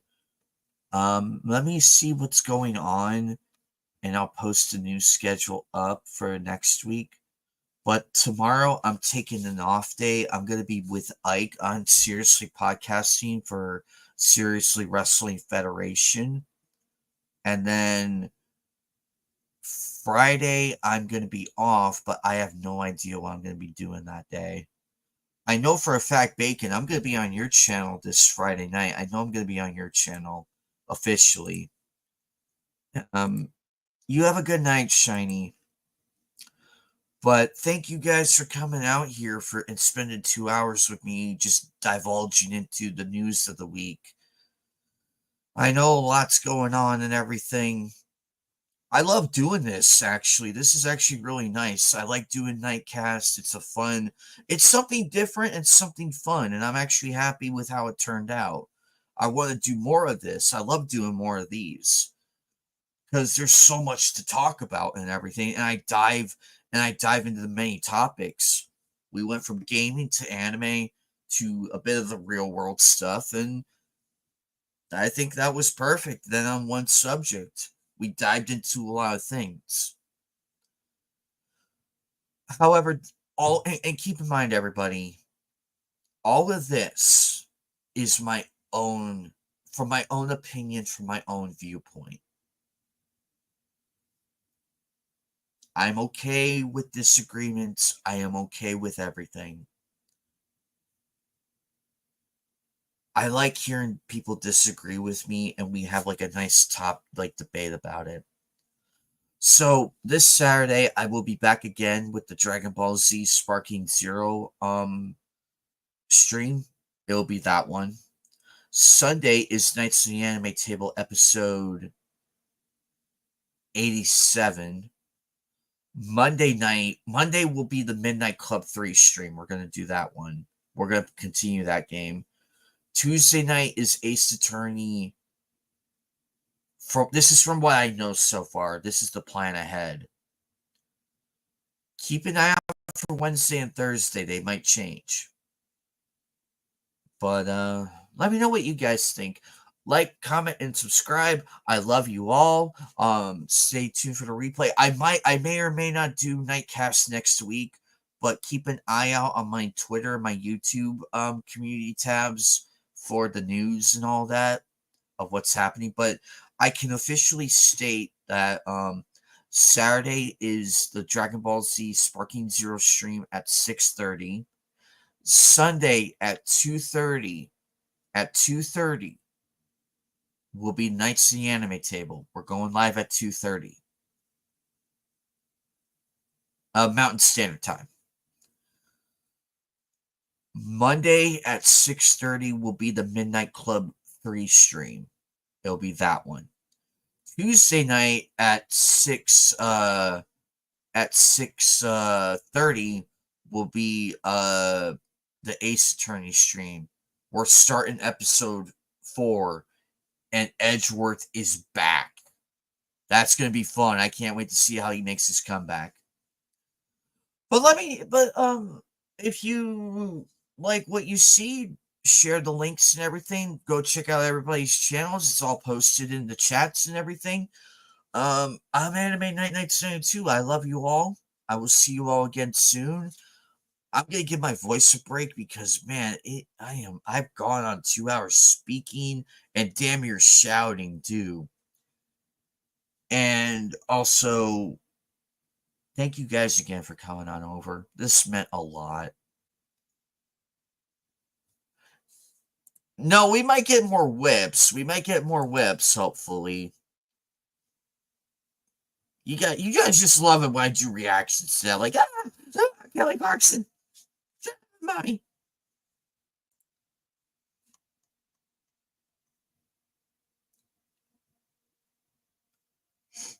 Anyway, I love you guys. You guys are awesome.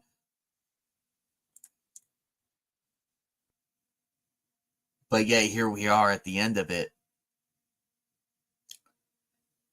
I'm amazed I even monologued for that long. I could go longer, but we would be here all night, and I know a lot of you guys have like more stuff planned and everything. So I don't want to keep you here. I want to keep you guys here all night. I love hanging out with you guys, so get me wrong. But I respect everybody's life and everything and that what they want to do. But the fact that you guys came out here tonight and spent 2 hours with me, that meant a lot. And I'm happy to see you guys. Now let's push forward and go have fun. Let's end this week on a good note. How about that? Let's end this week on a good note.